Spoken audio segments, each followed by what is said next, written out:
Welcome to the midweek edition of the Morning Pitt right here on youtube.com/Panther-Lair.com. I'm Chris Peak from Panther-Lair.com, Pittsburgh.rivals.com, the most comprehensive source of Pitt sports news on the internet, football, basketball, recruiting. We cover it all at Panther-Lair.com, and of course message boards where you can interact with hundreds and thousands of other Pitt fans, like during a game, like was the case last night or will be the case on Saturday, or just when any news comes up. And even when there's just rumors of things happening, you can always go to the message boards at Panther-Lair.com. They were definitely active yesterday in light of Kenny Minchey, Pitt's former quarterback commitment, announcing that he was officially committing to Notre Dame. I shouldn't say officially, but we'll say formally. Formally, not formerly. Formally. Committing to Notre Dame. We kind of told you that was likely the destination for Kenny Minchey after he decommitted from Pitt, that it was less about Pitt's offensive performance this year or Frank Cignetti or Keaton Slovis or any of those things people wanted to blame it on. And it was more just about probably wanting to go to Notre Dame. And that's where Minchey ended up committing. I presume that's where he's going to sign, and Pitt will likely, I don't know if he'll be on the field when Pitt faces Notre Dame next year, but there's a chance they'll see him at some point over the next few years.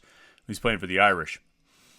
And so when that news broke, there was obviously a lot of conversation on the message boards at Panther-Lair.com. And look, if you're a Pitt fan and something like that comes out, some news develops, you want to go talk to other Pitt fans about it. You might not have anyone around you that you can talk to. You might not have anyone who's available on the phone or to text message or however you communicate with people. But you can go to the message boards, Panther-Lair.com, Pittsburgh.rivals.com, to get in the conversations that are probably already happening by the time you get there, Panther-Lair.com. And then, of course, we have these videos that we do every day on our YouTube channel, youtube.com/Panther-Lair.com. It's the Morning Pitt. You always get your morning shave, you get your morning shower. Probably not in that order. You shower first, right? I shower first. So you get your morning shower, you get your morning shave, and you get your Morning Pitt right here on youtube.com/Panther-Lair.com. So make sure you like this video and subscribe to our YouTube channel, and we'll keep this thing going for as long as we can. Got a few things we want to talk about today.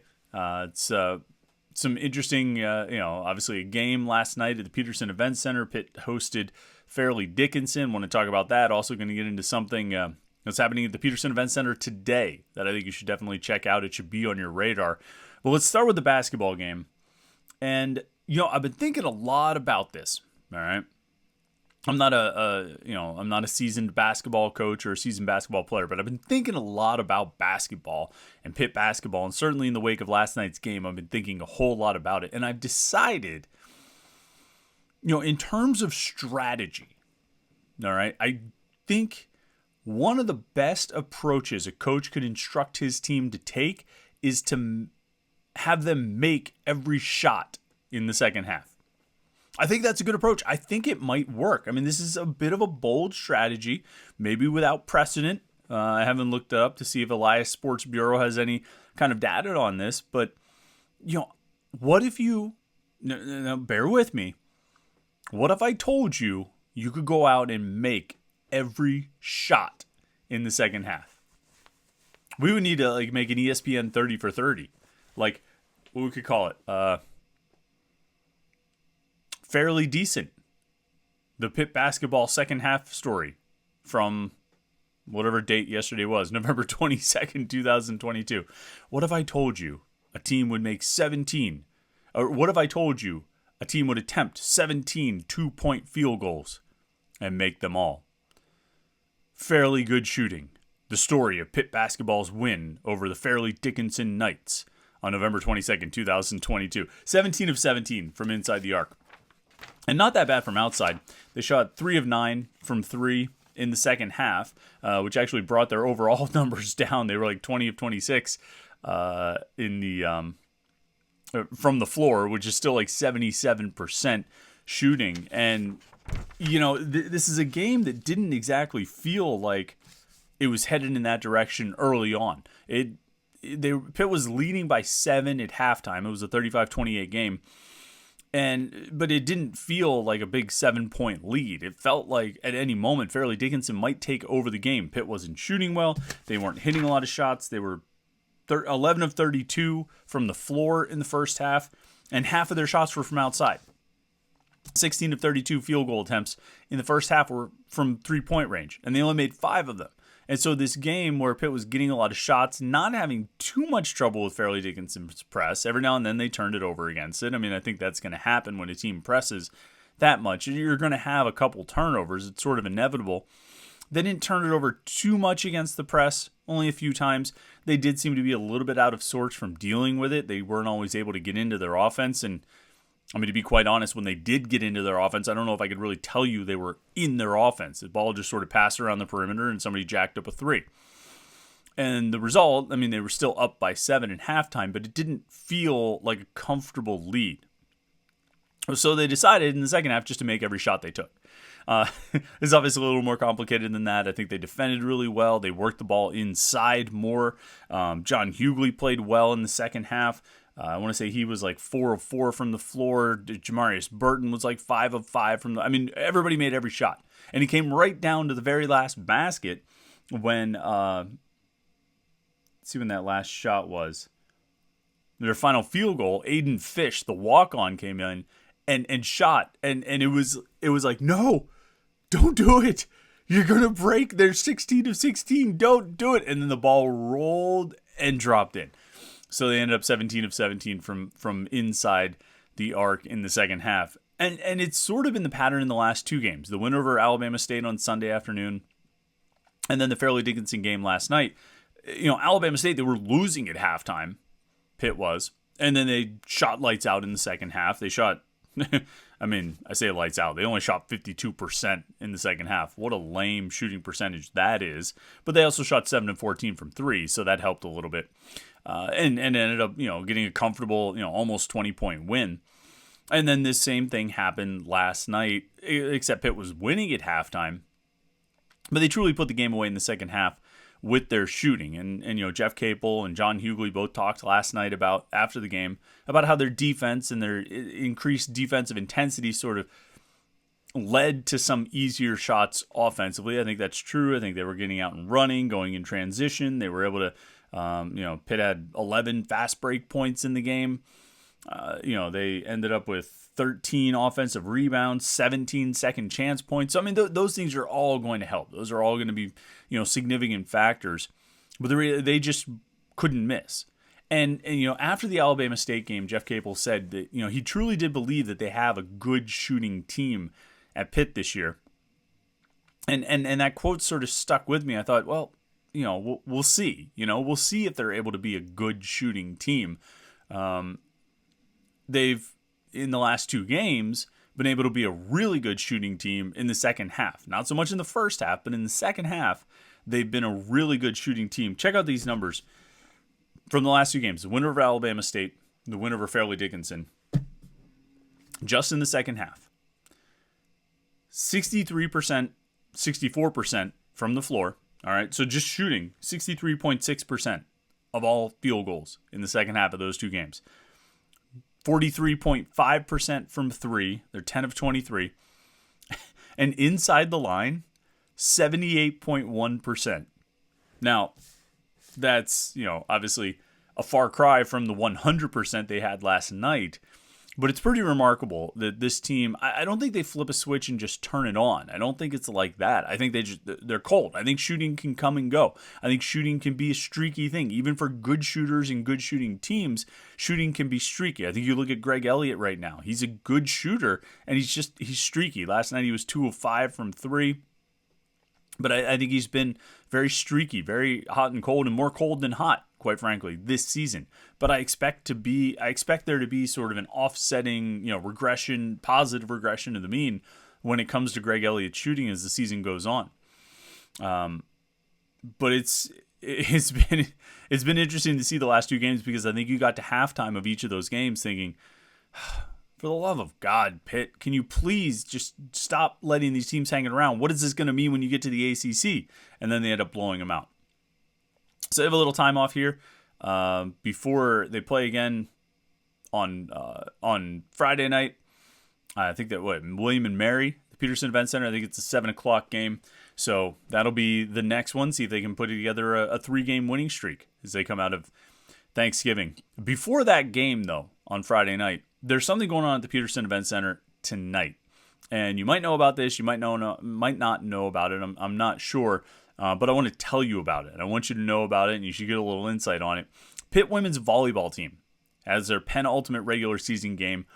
It's tonight. It's at 5 o'clock, and they're playing at the Petersen Events Center. Now, if you don't know, the Panthers are ranked number 7 nationally. They're going to be playing Georgia Tech, and the Georgia Tech is the top 15 team nationally. If they win that match, they go into their regular season finale against Boston College on Saturday, which is back at the Fieldhouse, with a real chance to clinch the ACC championship. They got to win both, but if they do, they have a real chance to clinch the ACC championship. And then once that's over, it's Selection Sunday on Sunday, and we'll find out exactly where Pitt gets seeded. Chances are good they'll be seeded as a top 16 seed, which would mean they'll host first round games. Probably they have an outside chance, not impossible, but probably not likely, at cracking into the top 4, which means that they would be guaranteed to host all the way through, basically until the Final Four, which would be, obviously a huge event here in Pittsburgh if it were to come to pass. But I'm going to stop telling you about this because I actually have a guest on today's Morning Pitt, and I'm excited to welcome him in. It's Pitt women's volleyball coach Dan Fisher. And I wanted to get Fish, as he's known, I wanted to get him on the show to talk about this match tonight, about where the Pitt women's volleyball program stands right now, the fan base that's been built, the excitement he sees around the program, some of the players they have, his style, what their style is. What, if you watch the Panthers play volleyball, what can you expect to see about how they play? And then, of course, what's at stake for them tonight against Georgia Tech, and what's at stake against Boston College on Saturday, and how the postseason looks. So, fun conversation here. I hope you enjoyed as well. It's Pitt women's volleyball coach Dan Fisher. And Dan, thanks so much for joining us. I'm glad to. I call you Dan. I guess Fish, right? That's your friends call you Fish, or your friends call you Dan? Either way, either one's good. All right, sounds. I was just catching up on some fish reports on YouTube before we chatted here. Are you actually a fisherman? I mean, you fish at the intro of that video. Was that just for show, or are you actually a fisherman? I would not call myself a fisherman. I grew up doing it, fishing with my dad off the pier in Santa Barbara, California, and then like with cousins and in Northern California lakes and stuff. But I don't go very often at this point. I always, people say they fish in the rivers here, and I just don't. I just have a hard time believing that they're successful or they get anything worth keeping out of the rivers. But that's another topic for another day. You have more pressing matters here Wednesday night. You guys have a match at the Petersen Events Center against Georgia Tech, and I think it seems like it's big on a number of levels. The opponent, the venue. I mean, just how excited are you heading into Wednesday night? What all is kind of at stake for you guys here? Yeah, well, the bottom line is we win our next 2 games, we're ACC champions. And so, my message to the team has been, that a lot of times as an athlete, you take it for granted, that the life of an athlete is short and you get a chance to win a championship, you got to go grab it. And it won't be easy. Georgia Tech has been in and out of the top 10 all year. They are very, very good. And yeah, we want to blow it up. We're in the Petersen Events Center. We have, I think, over 2,000 pre-sold. We would love to set an attendance record, or at least a season attendance record, and have a good home court advantage. What's the record? What are you guys shooting for? So 5,100 we did against Penn State a couple years ago in the preseason. So, we've sold out the Fieldhouse a bunch at around 3,000. So I think we can do it. I hope so. Do the kids get excited when you have those matches in the Petersen Events Center? You get a chance to go into a different venue, still a home venue, but it's a little bit different than the Fieldhouse? Yeah, there's a lot of excitement this time of year. We've put ourselves in a place where, we're going to make the NCAA tournament. We'll probably be a top 16 seed. We still have an outside chance of being a top 4, but, we'll host the first 2 rounds in the Petersen Events Center. So it's not just a chance to play there. It's a chance to get used to what, where we're going to be when we start our tournament run. As the last, over the last, I don't know where you want to backdate it, 5, 6, 7 years of the success you guys have had with this program. Have you seen sort of a core group of fans kind of form? I mean, have you seen this fan? I mean, I can only imagine what it was when you first got here, and how has it grown, in that time to where it is now? Definitely, there's we're a family, and the field house is small, but we see the same faces all the time. I meet season ticket holders all the time. They tell me who they are. We have, in the early days was, we didn't really have much of a booster club, and now we have very generous donors. And so we have all the things that go along with, you would think would go along with a successful team. But the stakes have been raised this year. I don't know, women's volleyball has been blowing up. There's been a lot of good attendance across the country. So we want to keep growing with it. Do you think there's anything to it? Is there anything you would point your finger at and say, well, this has helped us grow? Or I mean, obviously, Yeah, as a sport, well, I think COVID hurt it. Like had a lot of momentum, and then all of a sudden we had a couple of years with no fans. But over time, I think it was about 10 years ago, girls volleyball surpassed women's soccer and girls basketball as the number one sport for women, the most participants at the youth levels. And so I think over time now those, girls are young women, and so we just have a built-in fan base of people that get the sport. It's also, the men's game is continuing to grow. And so I think there's just more people, out in the community that have, understand the game and enjoy it. And it's also, volleyball is fast paced, so it's even if you're not someone that grew up with it, it doesn't take long to realize, hey, there's some exciting things here. It's almost like you get to see a slam dunk every time. That's what I was kind of just thinking as you were talking there. I mean, I know there's a lot that goes into it. I mean, you guys, I'm sure, are down to every minute detail, but it ultimately, basketball, the ball's got to go in the hoop. Volleyball, don't let it hit the ground, right? I mean, that's Right. kind of it's not a huge barrier to entry, I guess, is what I'm saying. You can watch it and tell if something good happened or something bad happened.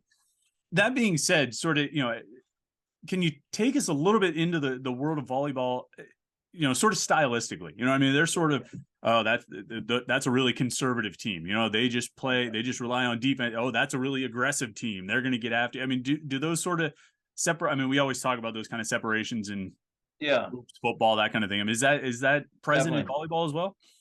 Yeah, and I'll tell you about our style first. One is, we believe, and we don't negotiate about defensive intensity.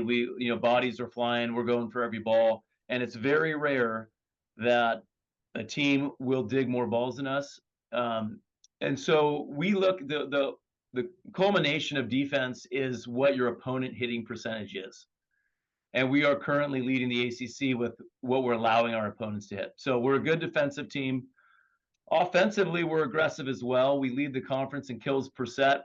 We sometimes make a few too many errors because we're aggressive, but we're working on that. And then that goes into Georgia Tech. They are always, they have Brazilian coaches. Their assistant has been in 5 Olympics.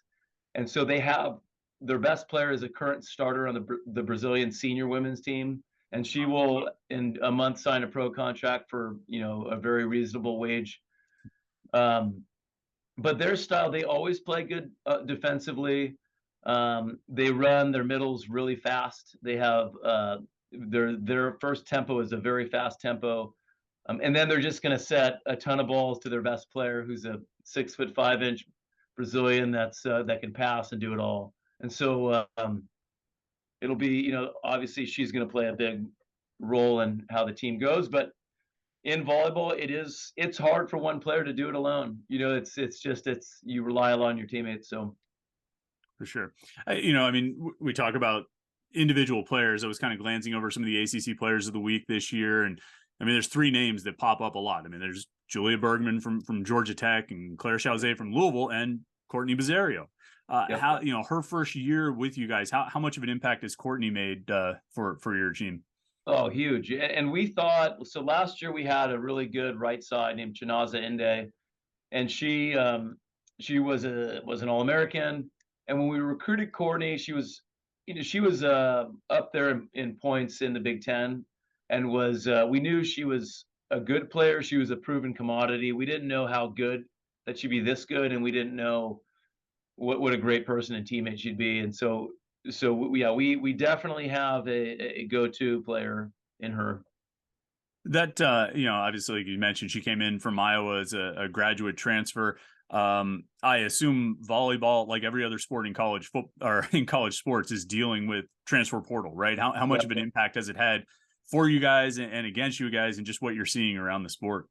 Yeah, it's so far it's helped us. I think and I think it's hard to you have to separate a little bit the COVID fifth year with the portal. I think the portal will slow down a little bit. There are just a lot of players with more eligibility that are choosing to stay and get a master's degree, or so I think it will slow down, but on the whole, it's helped us. I think, you know, I think we're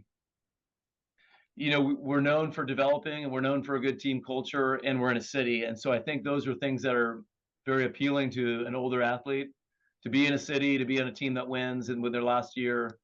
Um, so it's been good to us so far. So hopefully, it works again this offseason.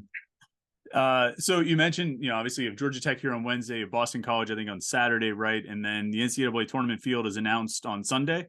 Is that Correct. the timeline? Okay.